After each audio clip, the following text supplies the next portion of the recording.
Boa noite. Agradecermos a Deus por mais uma semana de muito aprendizado. Evangelho segundo o Espiritismo, capítulo 14, honrai a vosso pai e a vossa mãe. Item 9, instruções dos Espíritos, a ingratidão dos filhos e os laços de família.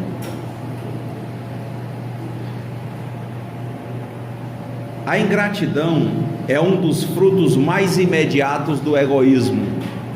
Revolta sempre os corações honestos, mas a dos filhos com relação aos pais tem um caráter ainda mais odioso. É sob esse ponto de vista, especialmente, que vamos encará-la para analisar-lhe as causas e os efeitos. Aqui, como por toda parte, o Espiritismo veio lançar a luz sobre um dos problemas do coração humano. Quando o espírito deixa a terra, carrega consigo as paixões ou as virtudes inerentes à sua natureza e vai para o espaço se aperfeiçoar ou ficar estacionário, até que queira ver a luz. Alguns, pois, partiram carregando consigo ódios poderosos e desejos de vingança insatisfeitos, mas a alguns destes, mais avançados que os outros, é permitido entrever algo de verdade. Eles reconhecem os funestos efeitos de suas paixões e, então, tomam boas resoluções, compreendem que para ir a Deus não há senão uma senha: caridade. Ora, não há caridade sem esquecimento de ultrajes e de injúrias. Não há caridade com ódios no coração e sem perdão. Então, por um esforço inaudito, olham aqueles que detestaram na terra, mas ante essa visão, sua animosidade desperta, revoltam-se com a ideia de perdoar e mais ainda com a de abdicarem de si mesmos, sobretudo a de amarem aqueles que talvez lhe destruíram a fortuna, a honra, a família. Entretanto, o coração desses infortunados está abalado. Eles hesitam, vacilam, agitados por sentimentos contrários. Se a boa resolução vence, pedem a Deus, imploram aos bons espíritos que lhes deem forças no momento mais decisivo da prova. Enfim, depois de alguns anos de meditações e de preces, o espírito se aproveita de um corpo que se prepara na família daquele que detestou e pede aos espíritos encarregados de transmitirem as ordens supremas para ir cumprir na terra os destinos desse corpo que vem a se formar. Qual será, pois, a sua conduta nessa família? Ele dependerá mais ou menos da persistência de suas boas resoluções. O contato incessante dos seres que odiou é uma prova terrível, sob a qual sucumbe às vezes, se sua vontade não é bastante forte. Assim, segundo triunfe a boa ou má resolução, será amigo ou inimigo daqueles que no meio do qual foi chamado a viver. Por aí se explicam esses ódios, essas repulsas instintivas que se notam em certas crianças e que nenhum ato anterior parece justificar. Nada com efeito nessa existência pôde provocar essa antipatia. Para compreendê-la é preciso voltar os olhos sobre o passado. Ó espíritas, compreendei hoje o grande papel da humanidade. Compreendei que quando produzis um corpo, a alma que nele se encarna vem do espaço para progredir. Sabei vossos deveres e colocai o vosso amor em aproximar essa alma de Deus. É a missão que vos está confiada e da qual recebereis a recompensa, se a cumprirdes fielmente. Vossos cuidados, a educação que lhe derdes, ajudarão seu aperfeiçoamento e seu bem-estar futuro. Pensai que cada pai e cada mãe de Deus, a Deus perguntará: que fizestes do filho confiado à vossa guarda? Se permaneceu atrasado por vossa falta, vosso castigo será o de vê-lo entre os espíritos sofredores, ao passo que dependia de vós tê-lo feito feliz. Então vós mesmos, atormentados de remorsos, pedireis para reparar vossa falta.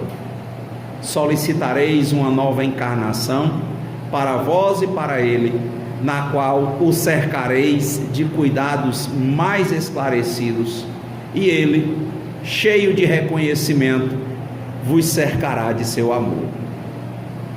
O Evangelho continua, mas a gente já pode fazer algumas reflexões sobre o trecho que foi lido. Nós viemos pensando nessa semana com relação a um tema interessante para nós. Tive observando aí algumas reportagens da televisão, reportagens interessantes que eu achei. Uma delas trata sobre os jogos mortais, esses jogos que as pessoas ficam hoje usando a internet, por exemplo, o YouTube, que é uma boa ferramenta, como tudo que está no mundo. Tudo que está no mundo é bom, veio para nos auxiliar, mas o nosso desvio espiritual faz com que a gente transforme água em vinho no sentido negativo. Nós vemos em uma vida saudável problemas que às vezes não existem.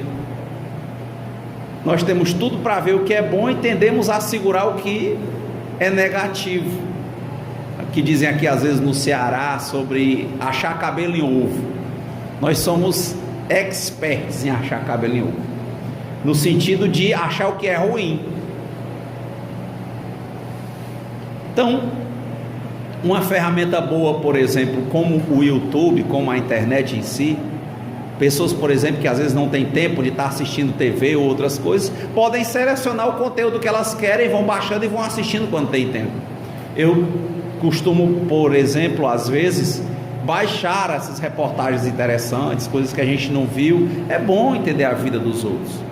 E eu vi uma reportagem sobre os jogos mortais, e jogos mortais são pessoas que ficam fazendo desafios na internet para ganhar acessos, e aqueles acessos, num primeiro momento, tem a ver com a carência que elas têm para aparecer, para fazer sucesso, e depois, quando tem muitos acessos, aquilo vira um meio de vida, elas começam a receber patrocínios para fazerem aqueles vídeos. Você tem vídeos patrocinados de coisas maravilhosas e tem vídeos patrocinados de coisas lamentáveis. E aí, nesse meio, eu vi dois casos, de uns jovens que eles ficam brincando. Jogos mortais, por exemplo, o rapaz fica testando fazer coisas que as pessoas não teriam coragem de fazer. Quem está com a mente ociosa, vazia, e ficam pensando bobagens do que fazer, e aí passam para ele e ele faz, e aquilo dá acesso. O famoso, quem brinca com fogo, aqui diz mija na rede, mas na verdade é que se queima. Aí o rapaz vai brincar com fogo, ele fica, joga álcool no corpo e pula na água, com um amigo filmando para botar na internet. Aí quer dizer, queimaduras leves, mas incentiva, poderia dar um problema maior, então uma queimadura maior, incentiva crianças que ficam assistindo os vídeos no YouTube ou na televisão a quererem chamar a atenção com isso. Aí tem uma brincadeira que é de um desodorante. Ele pega o desodorante, o aerosol, e ele bota aquilo, ele inala aquilo, bota num saco, para falar fino, para fazer graça, e aquilo mata, como fogo. Outra brincadeira, asfixia, a pessoa se encosta na parede e eles fazem uma pressão na escola e cai sem ar.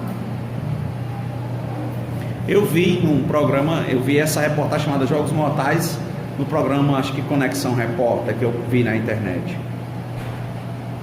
E de casos de pessoas que morreram, muitos aqui de Fortaleza, inspirados por outros youtubers, eu vi uma frase interessante de uma mãe.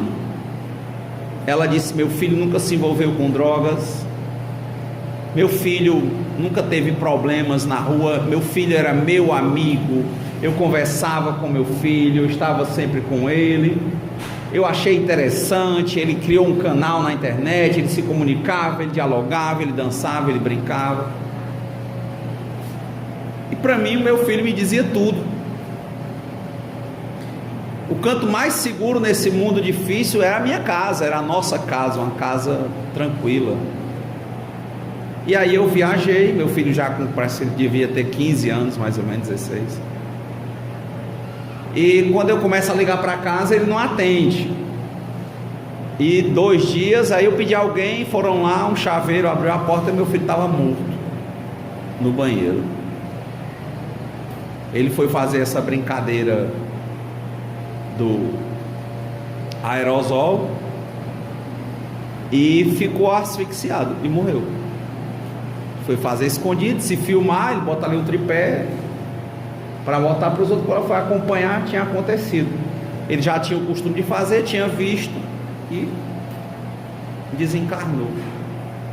Aí ela disse: pois é, o canto que eu achava que ele estava mais seguro era em casa, e ele não estava.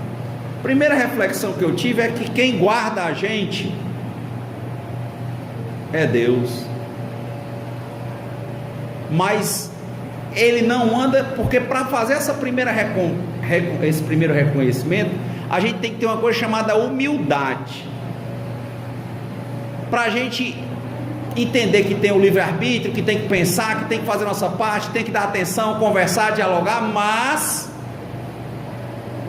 que a gente não é mais forte do que as coisas que vêm por aí, por exemplo, que a gente não é Deus nem mais forte do que Deus. Então tem que ter humildade nesse sentido, de que nós vamos tentar fazer nossa parte, mas quem realmente vai ser o responsável pelo resultado é Deus. Nosso papel é plantar boas coisas, boas sementes com boa vontade. O resultado é com Deus. Isso é mais relevante. Sempre que nós sentimos no âmago da nossa alma que nós temos que assumir determinada responsabilidade, vamos assumir a responsabilidade, mas entendendo que quem realmente vai ser determinante para o resultado é Deus.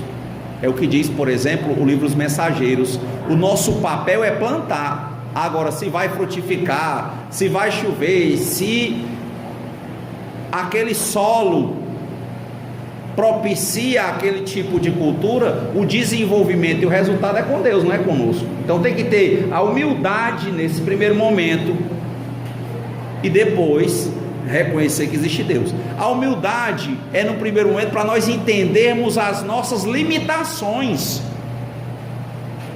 Eu até falei a semana próxima passada, decorei a oração da serenidade, que é isso. Ela começa tendo humildade: concedei-nos, Senhor, a serenidade necessária para aceitarmos as coisas que não podemos modificar. Humildade e saber que para além de nós, do nosso egoísmo, do nosso egocentrismo, tem Deus, e que uma vida de encarnação é para aprendizado, é para evolução, é para isso. E que nós estamos aqui para aprender que a dor é necessária, porque nós somos embrutecidos, orgulhosos, egoístas, egocêntricos. O sofrimento é opcional, no sentido de que entendermos as dores como lições, alertas, é a febre que vai demonstrar que lá no corpo está tendo um problema maior. Ali é o alerta. Então o primeiro passo é ter essa humildade, que nós somos limitados, somos muito potentes, praticamente tudo materialmente nas nossas vidas vai partir das nossas escolhas, praticamente a nível de materialidade. Mais a fundo, para quem bem refletir vai entender que o praticamente é tomar a escolha, usar o livre-arbítrio e agir, ser proativo e esperar por Deus. Por isso que concedei, Senhor, a serenidade necessária para aceitar as coisas que não podemos modificar, coragem para modificarmos as coisas que nós podemos modificar. Olha o livre-arbítrio. Primeiro é saber que tem coisas que não dependem de nós. O tempo de uma enfermidade, o tempo de uma doença, o tempo de um vício, o tempo de uma compulsão. Vai ter que ter a escolha para sair daquilo que nós um dia escolhemos errado entrar, mas vai ter que ter a paciência, a serenidade para esperar em Deus o tempo que aquilo vai sair, porque vai ter que limpar o corpo. Eu vejo os que trabalham, por exemplo, com narcóticos, os que têm o vício, às vezes, quando eles falam, eles dizem assim: eu estou limpo. Tem um tempo para se limpar. Então a gente plantou algo ruim, vamos ter que colher o ruim, limpar o terreno todo para plantar a coisa boa. E a primeira coisa boa é assumir a dor como lição, é recolher, trabalhar o fruto não tão bom, limpar o terreno, arar e plantar de novo. Leva tempo. E esse tempo é nosso aliado, mas a gente tem que ter paciência, serenidade. Por isso que a gente está trabalhando em cima dessa prece. Concedei no Senhor a serenidade necessária para aceitar as coisas que nós não conseguimos modificar, coragem para modificar as que nós podemos, e sabedoria para distinguir umas das outras. Por que falar isso no Evangelho, que é honrai a vosso pai e vossa mãe, que vai explicar que uma criança nasce numa casa que não necessariamente era de pessoas que ela tinha afinidade? Por quê? Porque nesse lar vai começar tendo conflito, e que a posição do pai e da mãe é de pai e mãe, de orientador, de lente, de lupa, e vai ter que ser sereno nessa coisa que naquele primeiro momento ele não vai conseguir modificar. A resistência, por exemplo, de uma criança a um pai ou uma mãe que tem uma carência de ter o abraço do filho e da filha. Mas se ele quiser, ao invés dele já ter necessariamente o filho, que muitos, a maioria nasce logo abraçando e beijando e sentindo no pai ou na mãe o conforto, ele vai ter que ter a serenidade para aguardar com o trabalho dele, as coisas que ele pode modificar, ele demonstrando com o tempo, com a atitude, com a prática da paternidade ou da maternidade. Paciência, serenidade, realmente ser um conforto, ser uma coberta, ser uma sombra, ser um amparo, ser um apoio, até que um dia aquela criança identifique nesse pai um pai. Pode ser que quando essa pessoa identifique isso, fisicamente não seja mais uma criança, pode ser que se descubra isso talvez até depois do desencarne do pai ou da mãe. Mas a questão é essa: o pai e a mãe vão ter que ser sempre serenos na paternidade e na maternidade. É uma responsabilidade dentro das coisas que nós podemos modificar.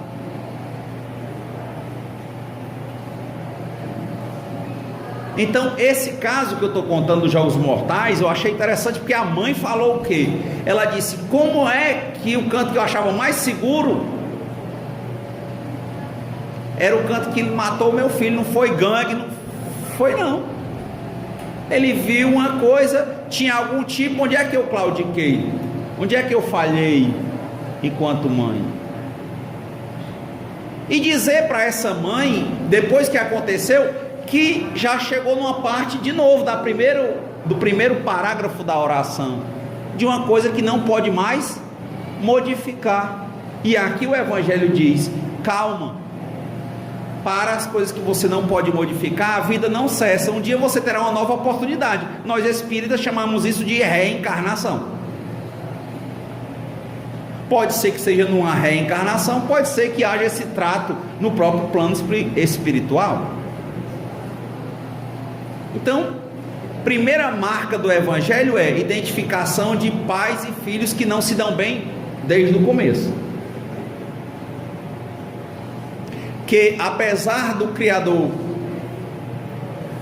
criar os espíritos inocentes, nós não sabemos quantas encarnações nós já vivemos. Então, quando a gente está aqui, a gente já não é essa pessoa de 1 ano de idade, ou de 30, ou de 60, ou de 100. Talvez nós já tenhamos milênios. Então, a cada milênio nós saímos com alguma sujeira. Por que alguma sujeira? Porque não é ontem eu era melhor do que hoje, é ontem eu era pior do que hoje. Então tem um rescaldo aqui. E como é isso? Porque nós fomos entendendo de maneira desvirtuada a matéria, e fomos fazendo escolhas ruins. Então, às vezes tem essa afetividade pai, filho, mãe, filho, como esse caso, mas tem alguma dor para passar, alguma provação, que tem muito a ver, não só, aí já é o segundo caso, com a questão de rejeição pai, filho, filho e pai, mãe, filho, filho e mãe, mas tem a ver com aprimoramentos, expiações ou provações que aquele espírito que hoje você tem como filho tem que passar, que vem de outras encarnações. Por quê? Porque aí é o burilamento dele. E como diz a Joana de Ângeles, por mais que eu ame alguém, eu não posso tomar o remédio por ele. Por mais que você ame seu filho, se ele tiver com a chikungunya, não adianta dizer, bote a injeção em mim, porque tem que ser ele, é dele, é natural dele. Por mais que você ame alguém, você não pode tomar o remédio por ele. Você está ali, solícito, está ajudando, mas tomar o remédio por ele, de forma nenhuma. Então, já encerrando o Evangelho, trazemos esse resumo aqui básico das reflexões. Pais e filhos, a ingratidão dos filhos e os laços de família. O papel do filho é sempre tentar amar os pais, o papel dos pais é sempre tentar amar os filhos. Quando não tiver esse tipo de relação, o papel dos pais é tentar ter serenidade com os filhos. Quando os filhos não tiverem isso dos pais, tentarem ter serenidade com os pais e irem lutando pelo que eles podem, ambos, até que a gente consiga, porque é vontade. Na verdade, para ter vontade, antes era para ter compreensão, vontade, trabalho e merecimento. Então, para quem está com esses problemas, só relembrando, concedei no Senhor a serenidade necessária para aceitarmos as coisas que não conseguimos modificar, coragem para modificar aqui as que nós podemos, e sabedoria para distinguirmos umas das outras. Muita paz, boa semana.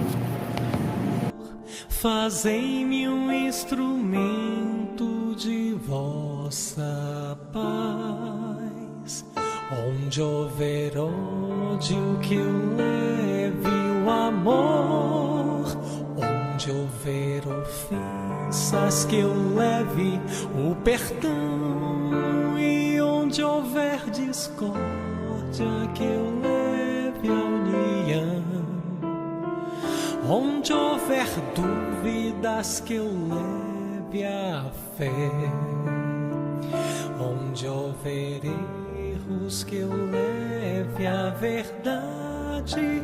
Onde houver desespero, que eu leve a esperança.